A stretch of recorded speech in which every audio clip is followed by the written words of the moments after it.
So welcome along to A Story to Tell with me, Richard Bovers, and this is mainly taken from my Radio Bath show every Thursday morning from 10 until 12. If you do like it, don't forget to subscribe, share it to others, and let everyone know all about Radio Bath.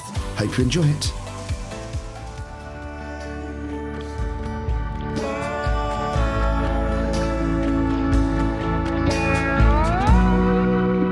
I'll be honest, I've never heard that track. That's Lover's Leap by Elbow. Really interesting band. So I have via Zoom coming in very, very last minute. Messaged her about 9 o'clock saying, don't suppose you could. And here she is. Sorrel, good morning. Hello, Richard. There you are. You are there live via Zoom. So how are you this morning? I'm very well, thank you. Good. Now, you were my very first live lounge. I now do one live lounge a month, and you were the one that broke the ice for me. And it was a very strange experience for all-encompassing because I joined in. Yeah. And that was very bizarre. And we were very good. I thought we did very well, actually. Oh, I thought we were right. It was a live performance on radio. I listened to it quite a little while ago, and we were our timing was pretty good. I haven't listened back to it for a little bit, actually. I must have a little listen back at some point. But I really enjoyed the experience. It was very bizarre for me because I had the scenario that I was like, and here live on Radio Bath is Sorrel Pitts, pick up my guitar, play, put the guitar down, and there's Sorrel Pitts. And I'm not sure how many radio hosts will have done that, joined in live with their guests. Yeah. Yeah. But you did very well on that day, and you were my first. It was quite stressful for me at the time, I remember, because my voice was awful because of COVID. It kept breaking, and it just about held up the show, but my voice wasn't the best at all that day, unfortunately. Yeah, it was a difficult one. I'm going to get you to try and bring the microphone slightly closer to your mouth. It is cutting out ever so slightly. Thank you. That'd be cool. Now, we're going to talk about the fact that you've also released a book and you're also a musician, and there's those two things. How do they kind of go hand in hand for yourself then? Well, for a long time they didn't. So I was, I was writing when I was a child. I always wanted to be a writer. It was my dream to be a writer. And my father was a novelist as well, quite a successful journalist and TV producer. So that was really in my veins. But I also was quite musical, and for most of my teens I did both. And then I decided to quit the music, really, because I felt I was spreading myself too thin, and that what I should be doing is just focusing on one thing. So for the rest of a lot of my life, my focus has been on writing. And so I've written 3 novels, 2 of which have been published. The second one I didn't try to get published. I decided it wasn't good enough.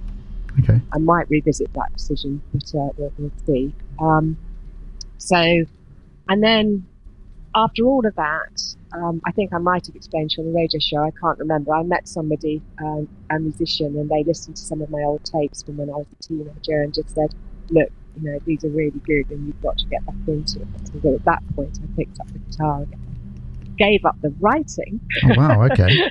not consciously. I just was fed up with the whole publication process and the struggle to get recognised. And then suddenly got a publisher for the novel. So I was way back into the music. I'd forgotten about the writing, bar just submitting the book every so often. And then suddenly, out of the blue, I got 3 offers actually in 1 week for publishers. It was just bizarre after a whole year of trying to find. And that was after a literary agent also had hold of it for a long time. So it was a long process. Anyway, it's out now. So it is out. Moved What's the name of the book, very quickly? We'll talk about it more later. But it's called Broken Shadows. And it's set in Wiltshire. Set in Wiltshire, as we've got to say it. Close enough.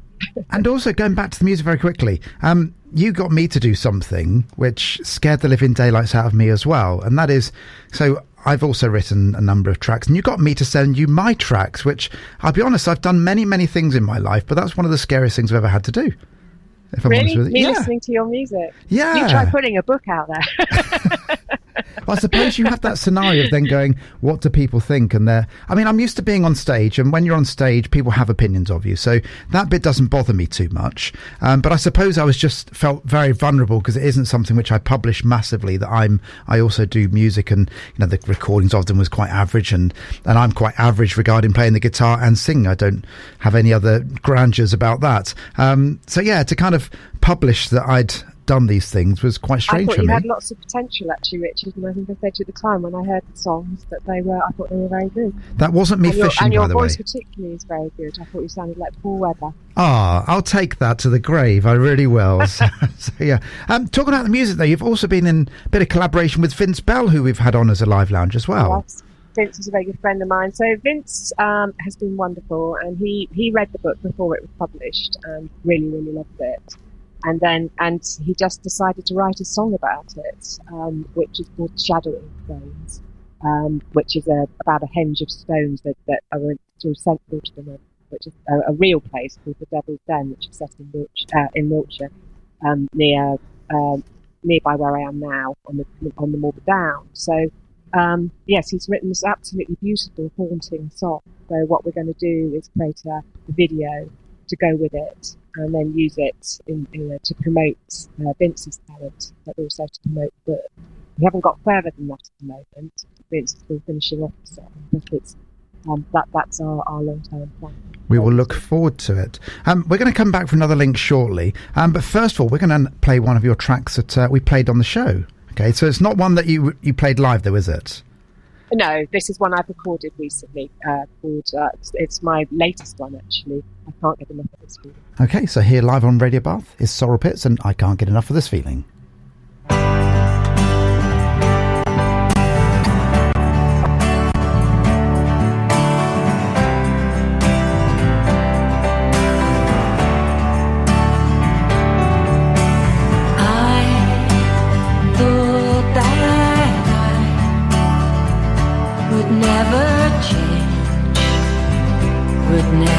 Just you said that I need a friend, someone to trust, and then you took hold of my hand and said that you'd understand. Can't get enough of this feeling, this love has set my soul reeling. Every day is slowly revealing what was void is now filled with meaning. I was lost, but now I've been found. I'm an ocean, a god on the strand. I'm a gypsy, a dancer spellbound. I'm all things bright and profound. I won't ask why you chose to enter my life. It's not for me to question our destiny, but lately I've been feeling so high. And I just want to fly, and I can't get enough of this feeling. This love has set my soul reeling. Every day is slowly revealing what was void is now full of meaning. I was lost, but now I've been found. I'm an ocean, a gull on the strand. I'm a gypsy, a dancer spellbound. I'm all things bright and profound. I've flown so high. Hold me now. Hold me now. Don't let me go. Hold me now. Hold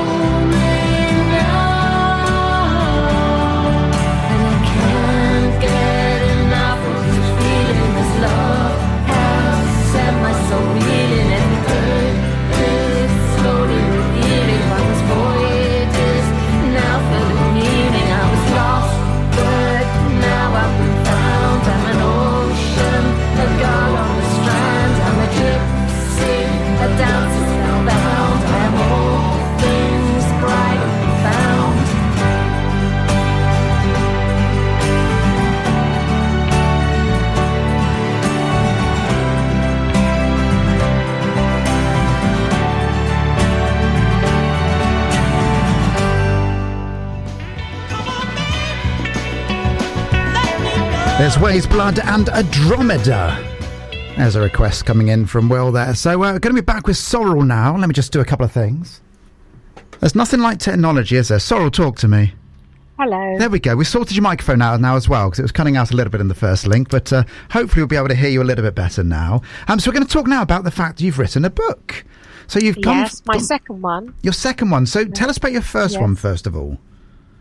The first one was called The River Woman, and it was published in 2011, and it got an accolade by Sir Michael Parkinson. Oh, who wrote on the cover a fascinating story told by a very promising writer. Okay. So that was a good start to things. And then it took you another 13 years to release another one. It took me 8 years to write the second one. It took me 8 years to write the first one, actually. And then it took, because of said literary agent, it took a while to get it published. But I finally got there. So, yeah, this is the next one out. So 8 years then. So what is your writing process? Because sometimes people kind of lock themselves into a room for a while and then never come out. And some people take 8 years. So generally, the first draft, I do have to do that. So it takes me about 6 months to write the first draft. And that is, I can't have any disturbances at all. I have to just completely focus on it. And then it's a case of editing, and for me, it's the editing that takes a great deal of time. And at that point, I also have to work and earn a living. So I do it around my day job, which is a professional writer and editor of educational materials. And then you get the necessary gaps. You have to stop for a while, and you have to, you give it out to people to read the drafts, and then you take on feedback. So the whole process from beginning to end, and needing those necessary gaps, that breaks to have an objective view of what you've done, are very necessary as a writer. You have to have at least 6 months away from it, and then come back and read it afresh to see. And you have to have a very good, inbuilt rubbish detector. It was a worse word. I'm quoting somebody that I might be Steinbeck. I can't remember, but it's Hemingway. I'm glad you chose an inbuilt rubbish detector. I'm glad you chose the rubbish word. Yes, and I'm a perfectionist as well, so I tend to read things again and just think, it could be better than that, and it's taken a long time in the home. So you released a book, but I'm very proud of it. So you released a book in 2011, and then had a big gap, and then 8 years later, and now you've released another book. How did you feel when you were releasing it? I mentioned earlier about I felt quite vulnerable when I sent my few little songs over to yourself.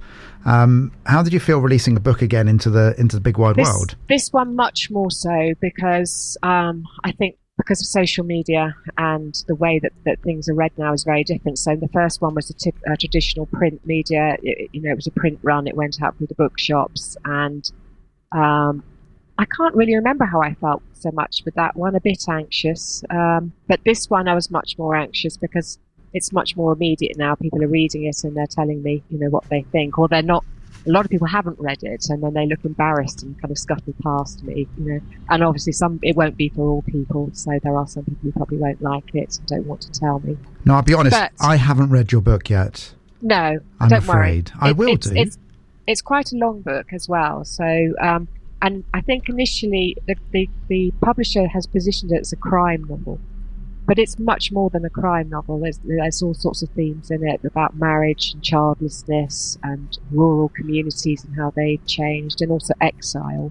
So the two main characters are both expats. They've moved away from the area and have had to come back for different reasons. Okay. So it's about your sense of place. But that all revolves around the crime that's happened. Well, I'm actually going on holiday in the not too distant future, and I was looking for a book to read. I wonder which one I might choose. Well, have a chat with, we both know Janice, who's just read it on holiday, and I know she's come back raving about it. So. There you go. Well, I'm going to rave, not going to rave, I'm going to read out one of the reviews that you've had on Amazon for you, okay? So if anybody wants to read Sorrel's book, what's the name of the book again?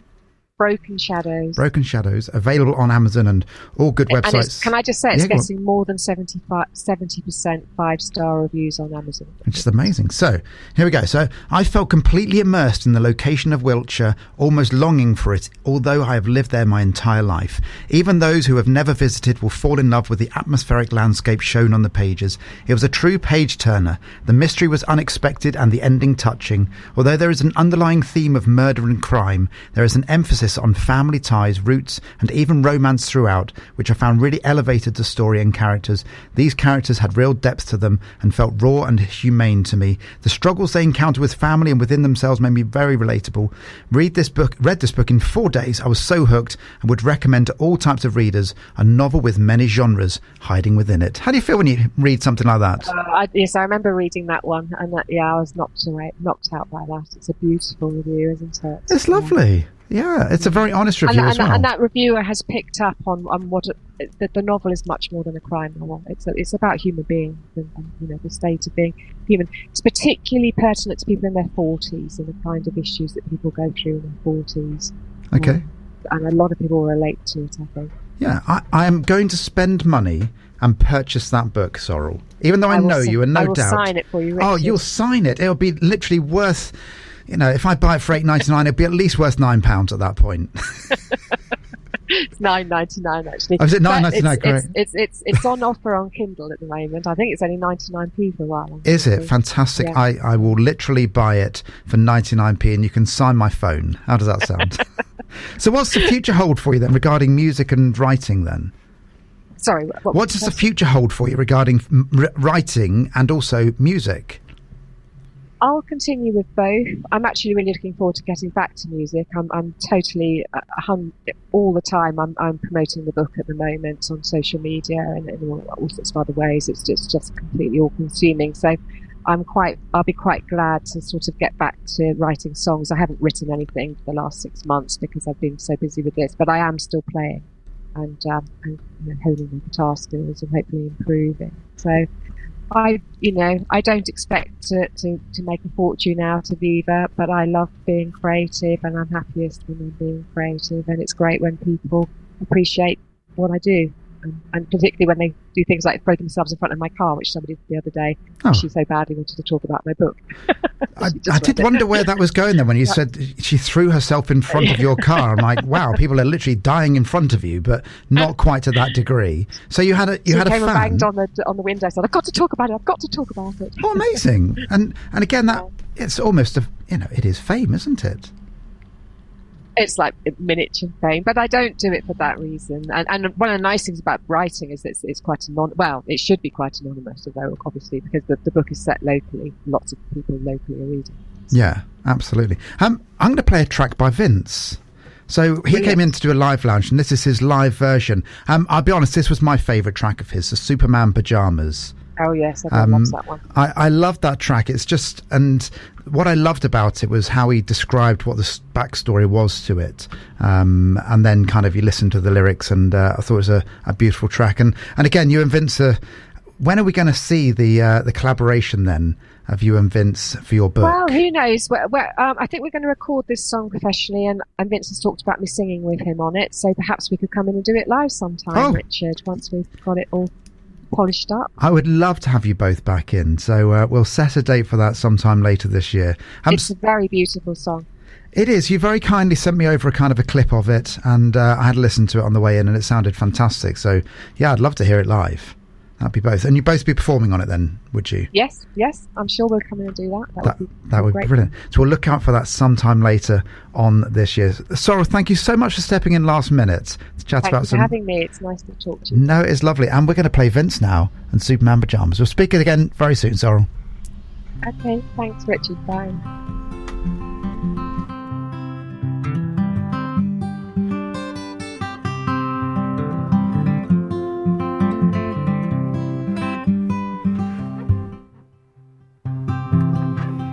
I'm standing on the garage roof in my Spider-Man pyjamas. That's filling up the bunker with another sack of coal. Mum's tapping on the window as she's gesturing me down, pointing at the sky as it now begins to snow.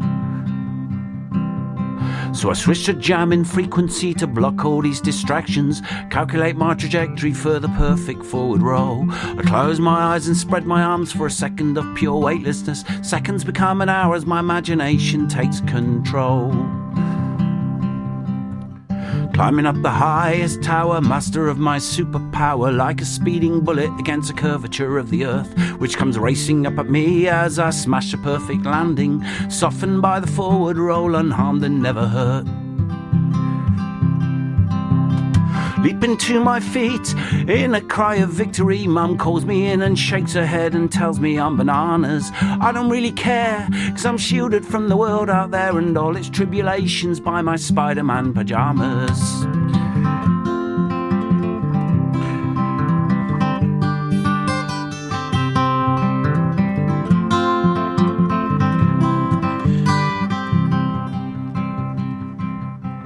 There's bullies loitering in the field, they're simply looking bored. They're ignoring my brother and me, but we won't be disgraced. So we scream and shout profanities to get the bullies fuming, running for our lives now with an escape plan in place.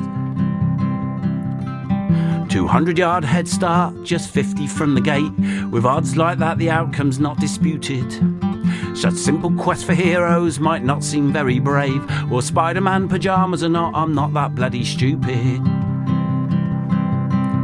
Oh no, the garden gates just creak, the perimeter, it has been breached. The bullies in the complex, there's no place for us to hide. So I fill my lungs with air and turn my shriek to supersonic. Like a flash of lightning, Mum is standing by my side. The bully's eyes are welling up, he's trying not to cry. He says, honest mate, I wasn't gonna harm ya. From behind Mum's legs I twist my ears, blow raspberries and pull faces. Another evil vanquished by my Spider-Man pajamas.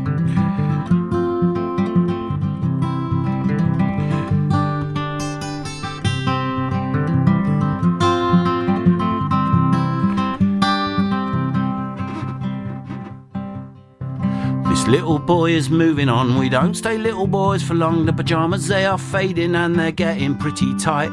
They're squeezing all my bits in and becoming quite restrictive. So much so that I can no longer sleep in them at night. So it's time for one more mission as I sum up all my powers. Master of the universe, never holding back. I run and jump with all my might, but my trajectory's not right. And as I land like a sack of spuds, I felt something snap. Lying crying in a heap, my superhero days complete. Dad picks me up and puts me in the car. And as he wraps my foot in ice, I begin to realise my spidey senses tell me now what heroes really are. And like me do you reminisce the memories you were given, and all the things once priceless soon to be discarded. We must never fear, 'cause somewhere in the streets near here there's another budding hero in his Spider-Man pajamas.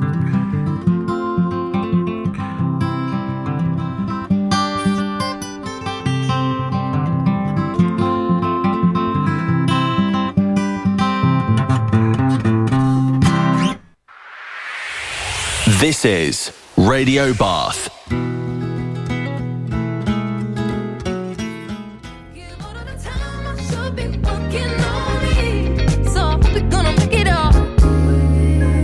This is the night. I think she's turning into one of my favourite artists. That's Ray and Worth It. I need you to. I'm all in, I can't prevent. Just high quality, I think. You make it. Right, we're here until midday. It's Richard Beauvoisin. Finish off, Ray.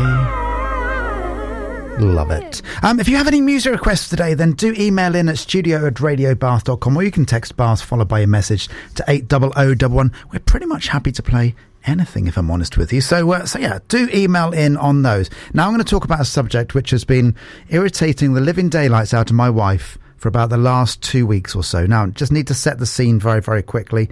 Last month, I'm a dance teacher normally, and last month we went along to a dance weekender where you dance all weekend in a particular place, and we did something called welly wanging. Okay, now for those that don't know what welly wanging is, it is where you hold onto a welly, you're in a sports hall, and you try and throw it as far as you possibly can.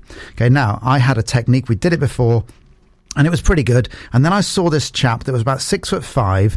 He was very well built, and he had a different technique, and he was throwing it much further than me. So I thought, do you know what? I'll give that a go. And I used that technique, and I threw it to the entire length of the sports hall. Now, the person that was actually doing some of the comparing just happened to be the other end of the sports hall, and they had to dive out of the way as the welly would have landed on top of their head. So health and safety at its best. Okay. Now, that got recorded, and I uploaded that to Facebook Facebook as a reel. Now, by the end of that weekend, it had about 2,500 views, and we were very excited by the fact it had 2,500 views.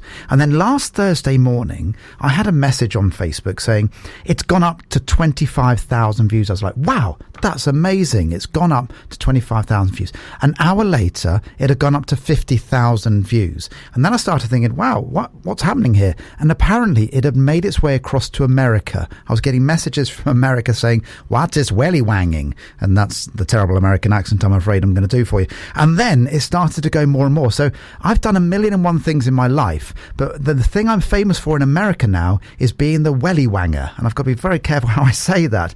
It then got up and it kept going, and then it was like 100,000 views. And then on Sunday evening, I was teaching, and it then got to 500,000 views. I was like, this is amazing. By the end of Monday, it had got to 1,000,000 views. And then Monday morning, I woke up and it had got to 1.3 million views of me welly wanging. So if you go onto my Facebook profile, Richard Boverson, you can see in my reels 1.3 million views. Now, I also then posted a reel of my wife doing the same and trying the same technique out. Unfortunately for her, it didn't quite go so well. She had thrown the wellies a few times and it had gone really well. She tried my technique and unfortunately held on to the welly too long, and it kind of went sideways and into the crowd.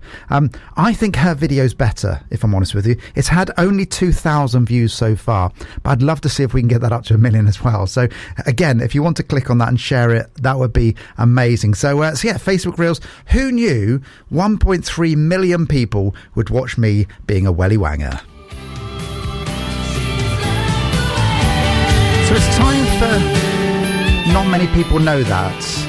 I'm going to do that for a little bit. Okay, so not many people know that that's actually, well, lots of people know that's from the Dirty Dancing film, which of course is the greatest film of all time.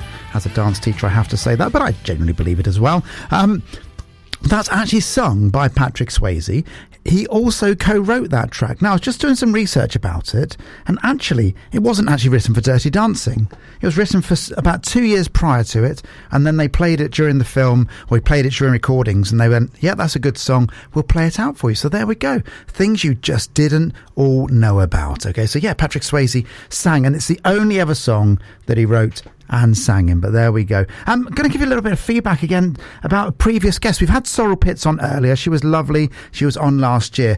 Somebody who had on very early on last year was a chap called Stuart Lee. So he was in the process of writing a book all about his addiction. So the book was called Me and My Addiction. It got released last May, had amazing views, immense amount of 5-star reviews. It's a fantastic book all about his addiction and his recovery as well. And on that show, Rosie, his girlfriend at the time, she also came in and they did the quick fire round together, and it was great fun, and she was absolutely lovely. Now, he also proposed to her in July, and he had a very special way of proposing to her. So we were dancing at a competition, and we got eventually fake that he got to the final. They did do very well actually, but they got to the final, and then they got a special award in the final, and they had to come up onto the stage to receive their award. And as they were receiving their award, he pivoted round and he went down on one knee and said, Rosie, will you marry me? Now that's a great story, isn't it? And the nice thing is they're getting married in a couple of months' time. So yeah, he's gone from being addicted, writing his book, met the lovely Rosie, proposed to her in a fantastic way,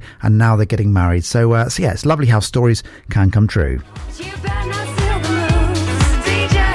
There's Sophie Ellis-Bextor, Murder on the Dance Floor. Special guest time coming in at the last minute. Steve Fountain, good morning. I'm happy to be referred to as a special guest, although somewhat surprised. Somewhat surprised. I just wandered out. I thought I recognised that voice. You must have been office. Short of guests this morning, having me on. Sadly, Heidi couldn't make it today. So she's got a poorly Children's back. Hospice Southwest? Yes. So she was due to come in, and sadly her back is not very well. She's off to the osteopath. And yes. So you've been playing the hits. So I've been... Well, you've been DJing and talking up to the vocals, I hear. So. I did do one bit of that. I had the lovely Sorrel Pitts, who came in to do a live lounge last year. She's also released a book, so very thankfully she came in via Zoom to do that. And I thought I'd chat to yourself very quickly about kind of where Radio Bath is at, because we're here all the time, but as presenters we come in and we see kind of the other presenters that are before and after, but sometimes we don't know what's going on behind the scenes. So well, we're still here. We're still here, so yeah. Which is always a good thing. The first quarter of the year, from a financial perspective,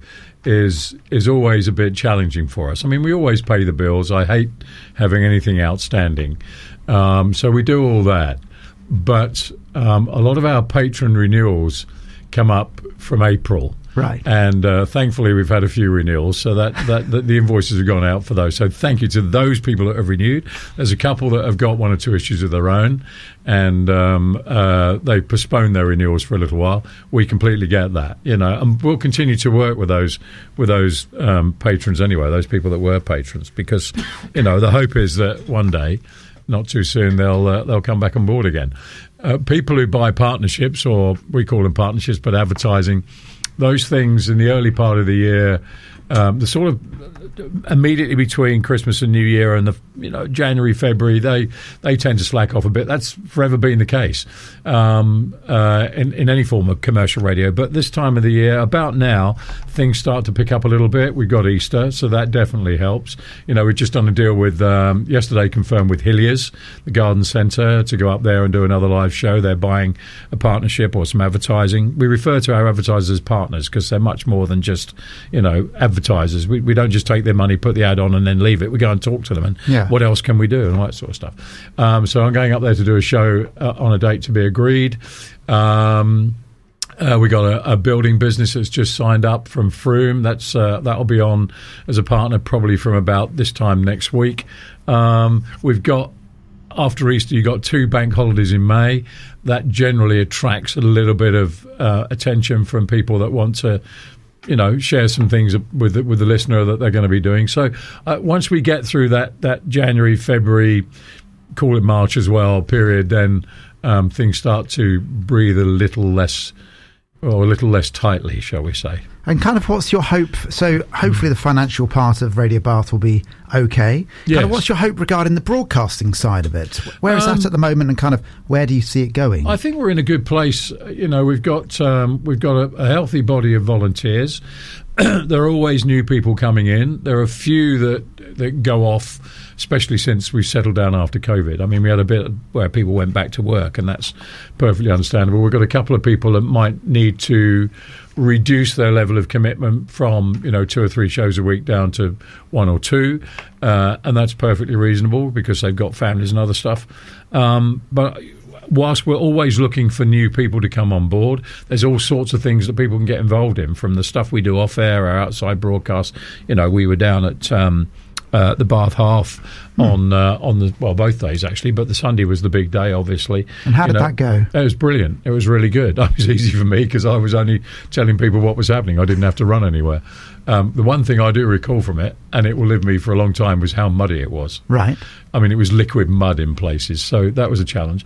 We've got a lot coming up throughout the summer. We're doing the Walk of Life with the RUHX. We're going to be on the whole of that from Devizes right the way through to the Holborn, which is on the 11th of May. I've been to see Dorothy House this morning. We're going to be doing the Midnight Walk, which is essentially a ladies' event, but men can be a part of it as well. That's on the 15th of June.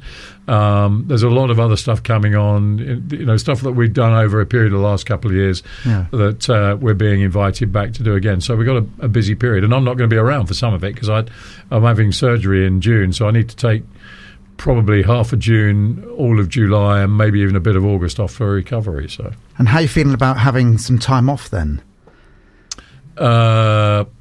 There's a lot to do before I go. There's a lot of training with some people to do just to make sure that actually we stay on the air and there are people here all the time. That's the key thing. But it'll all get done, and the people that step up, well, you said to me, I mean, you're a great example. You'd love to do more if you could, but you have a day job. I do, and that's a very consuming thing. So we're quite lucky having people around like Tom and James, or Brady and Mills, and 1 or 2 others, Gerald. Although Gerald was very busy with his day job at Tesco, but there was 1 or 2 others that do have a bit more flexibility and movement with their time. So 1 or 2 people have stepped up, and we're very grateful for that. Yes, I often see in the WhatsApp group, can anybody step in for that? And I'm like, I'd love to, but, and that's always in my head. But we're quite relaxed about it. Yeah. But these days I always say, can anybody step up and do this? You do not need to tell me if you can't. No, it's a bit like in the WhatsApp groups when it's somebody's birthday. My goodness me, I know. Yeah, and yeah, so if ever it's my birthday or if ever there's something else I'm doing, people tend to know these days. That's the downside. Birthdays and milk. But I always put on there, it's my birthday. I'm assuming you're all going to wish me happy birthday. Thanks a lot. Thanks very much. And just leave it at that point, because otherwise everybody feels obliged to do it. I think broadly we're not in a bad place. Our landlords, Wessex Water, have kindly allowed us to begin thinking about what we want to do upstairs in this building on the Lower Bristol Road, and we're going to be. It's all going to be to do with training in terms of not just broadcast training, but there's a lot about what we do on a day-to-day basis that just helps build people's confidence. So there's a lot that we're going to be doing up there, and that should kick off probably about the time I come back, I would have thought. So. No, that's amazing. And Radio Bath, I've said it many times, I feel very privileged to be here, and we love being here. Fun, and isn't it? It's an amazing thing. It's every Thursday morning I wake up, I'm on the radio this morning, and it's a great thing to do, and it's a privilege. It is a privilege. That's the thing, Richard. I mean, you do a great job, but it's a privilege, no matter how skilled you are or how long you've been doing it. Whether it's somebody like me or somebody that's just joined us, it's a privilege to do what you do, because somebody somewhere has to physically make a choice to listen to you. Yeah, absolutely. And that's a privilege. And it's very fortunate that apparently I have at least 3 listeners, so that's always good. It's always the question that's asked, isn't it? So I get a lot of guests coming in every week, and I'm very fortunate that people come in, and I've got guests booked for the next couple of months, and they always say to me, how many people listen? And I go, I've no idea. No, neither have I. We know how many hours we have listening online a month, and that's roughly, it sort of fluctuates a little bit, but it's somewhere between 8,000 and 9,000 hours a month of listening online. But in terms of the amount of people that are listening via radio and the traditional means, we don't know. We can find out, but it costs us about £10,000 or £12,000 a year. And frankly, I'd rather put that money into a good cause somewhere within Bath, North East Somerset and Wiltshire, because it's not that important. If I was running a completely, fully commercial radio station, that would be an absolutely critical thing to answer. Yeah. And there may be means in which we can find out later on, but right now we don't know, and I don't want to spend that money. We can do other stuff with that money. No, as you say, there's better things to spend the money on, sure, isn't there? Yeah. And are you up this afternoon? You on air this afternoon? Yeah, I'm on this afternoon from 2, while Uncle Bob continues his project management of the work that he's got to do at his house. Which is ongoing, and we've got 3SG coming in, which is a sort of umbrella organisation that looks after about 200 charities in the area, and we've got Sharon Sexton coming in at 3:30 to talk about a show she's doing with Brady and Mills. So brilliant. Well, we'll look forward to seeing you in a couple of hours, Steve. Thank you very much.